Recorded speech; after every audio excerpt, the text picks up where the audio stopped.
Hello दोस्तों, कैसे आप सब। आशा करता हूँ आप अच्छे होंगे। आपने कभी इंटरनेट के बारे में सुना है? अरे भाई, आज के दुनिया में इंटरनेट के बारे में कौन नहीं जानता, और जिसको पता नहीं, खत्म, bye bye, tata, goodbye, गया। मुझे मालूम है आपको इंटरनेट के बारे में जरूर मालूम होगा। आज के समय में दूध पीना बच्चा भी इंटरनेट का उपयोग कर रहा है। मैं आपको एक बात शेयर करना चाहता हूँ। जब मैं छोटा था, किसी ने एक बात बोला था कि मोबाइल पर जो भी सर्च करोगे वो आएगा। हम तो बहुत खुश हो गए और जल्द ही घर आए और मोबाइल पर सर्च करने लगे, दैट इज स्नैक। लेकिन कुछ भी आया नहीं, क्योंकि हमें पता भी नहीं था कि हम कहां पर सर्च करें।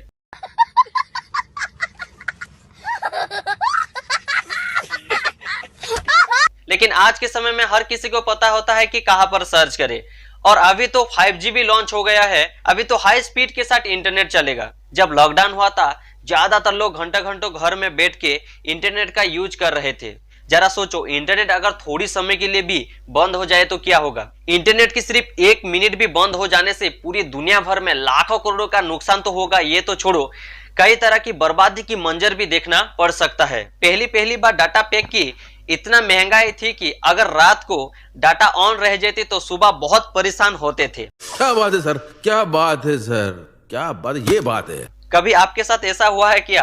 अगर हुआ है तो जरूर अपना राय कमेंट बॉक्स में दीजिए। जब जियो लॉन्च हुआ तो डाटा पैक बहुत कम कर दे और इसका अभी बहुत सारे लाभ उठा रहे हैं। लेकिन सबकी तरह इसका भी एडवांटेजेस और डिसएडवांटेजेस है, लेकिन इसको हम लास्ट में डिस्कस करेंगे। आपने कुछ गौर किया? मैं स्टार्टिंग से इंटरनेट बोलते आ रहा हूं और आप भी बोलते हैं, लेकिन क्या आपने कभी सोचा है कि इंटरनेट किसने बनाया, कब बनाया और क्यों बनाया, और इसका एडवांटेजेस और डिसएडवांटेजेस क्या है? कभी ना कभी आपके माइंड में ये सवाल तो जरूर आया होगा। तो आइए समझते हैं इस वीडियो के माध्यम से। लेकिन आपने अभी तक मेरी चैनल को सब्सक्राइब नहीं किया तो सब्सक्राइब कीजिए, साथ ही साथ बेल आइकन की भी प्रेस कीजिए, ऐसे ही वीडियो सबसे पहले देखने के लिए।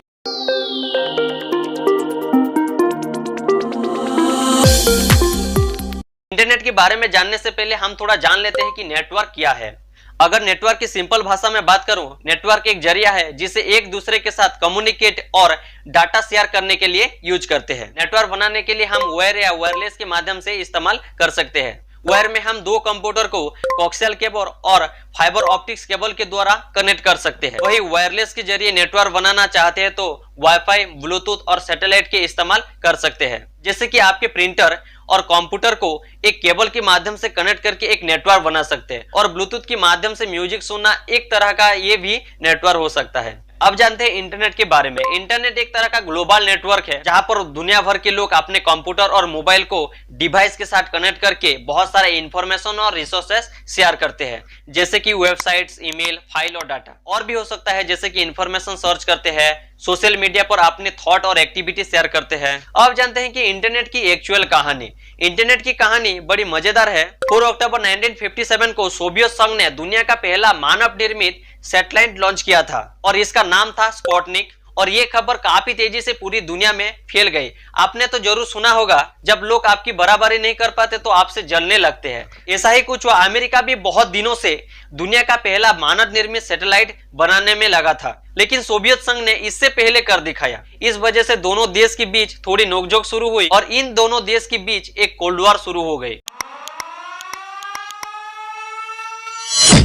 इसके बाद अमेरिका ने सोचा क्यों ना ऐसे सिस्टम बनाया जाए जो कि अपने सेनाओं के साथ कम्युनिकेट कर सकते। इसलिए अमेरिका की DARPA यानी defence advance research project agency ARPANET को 1969 में लॉन्च किया। आज के मुकाबले ARPANET एक छोटा नेटवर्क था, क्योंकि ये पहला कंप्यूटर था जो कि मल्टीपल कंप्यूटर को कनेक्ट करने के लिए बेसिस डिजाइन किया गया था। आपको बता दें, ARPANET के पहले कंप्यूटर का साइज काफी बड़ा था। इसको रखने के लिए बड़ी कमरे की जरूरत होती थी और बाद में DARPA ने VBN टेक्नोलॉजी की मदद से ARPANET को लॉन्च किया। अक्सर स्टूडेंट की ये कंफ्यूज होती है कि आखिर इंटरनेट को 1960 को या 1969 में लॉन्च किया गया था। ARPANET की डेवलपमेंट की काम 1960 की मिड में शुरू हुआ था और DARPA ने ऑफिशियली 1969 में ARPANET को लॉन्च किया था। इससे पहले इस प्रोजेक्ट के लिए काफी साल तक रिसर्च एंड टेस्टिंग किया गया था। तो ये था कि इंटरनेट कैसे बना। आप देखते हैं कि इंटरनेट का मालिक कौन है। क्या आप सोच रहे हैं कि BSNL, जियो, एयरटेल, वोडाफोन ये इंटरनेट की मालिक है? ये तो सर्विस प्रोवाइडर है जिसे आप नेट पैक के लिए पैसे देते हैं। क्या आप सोच रहे हैं कि इंटरनेट का मालिक सरकार है? नो, इंटरनेट पर किसी एक व्यक्ति का संगठन नहीं है, ये मिलकर बना हुआ है। तो फिर आप समझ गए होंगे कि इंटरनेट की मालिक कौन है। तो आइए समझते हैं इंटरनेट हम तक कैसे पहुंचता है। हम तक पहुंचने के लिए 3 टायर को गुजरना पड़ता है इंटरनेट को, टायर 1, टायर 2 और टायर 3। टायर 1 उन कंपनियों में आती है जिसने खुद की पैसों से डिफरेंट कंट्री में सबमरीन केबल समुद्र में बिछा हुआ रखते हैं। आप देख सकते हैं इस तरीके से सबमरीन केबल बिछा हुआ रखते हैं। आप सोच रहे होंगे कि अगर सबमरीन केबल समुद्र में बिछा हुआ किसी वजह से टूट गया तो ये क्या होगा, क्या इंटरनेट बंद हो जाएगा? तो नहीं, इसके लिए भी बैकअप रखा हुआ है, जैसे कि Verizon, sprint, Tata communication, level 3 communication, ये सारे कंपनियां टायर 1 आईएसपी में आते हैं। आईएसपी यानी इंटरनेट सर्विस प्रोवाइडर है। ये एक कंपनी है जो कि इंटरनेट एक्सेस प्रोवाइड करती है अपने मोबाइल या कंप्यूटर के लिए। अब देखते हैं कि टायर 2 आईएसपी क्या है। टायर 2 आईएसपी टायर 1 से इंटरनेट बैंडविड्थ खरीदते हैं और अपने कस्टमर को बेचते हैं, जैसे कि एसीटी फाइबरनेट, हाथवे, स्पेक्ट्रा, टाइकोना, ये सारे जो टायर 2 आईएसपी में आते हैं। अब देखते हैं कि टायर 3 आईएसपी क्या है। टायर 3 आईएसपी एक लोकल इंटरनेट सर्विस प्रोवाइडर है, जैसे कि इंटरनेट एक्सेस करने के लिए टायर 2 आईएसपी में कनेक्ट होता है, जैसे कि जोस्टर, इन्फोमीडिया, विचनेट, टिम्बल, ब्रॉडबैंड, ये सारे टायर 3 आईएसपी में आते हैं। तो ये था इंटरनेट हम तो कैसे पहुंचता है। अब देखते हैं कि इंटरनेट का एडवांटेजेस और डिसएडवांटेजेस क्या है।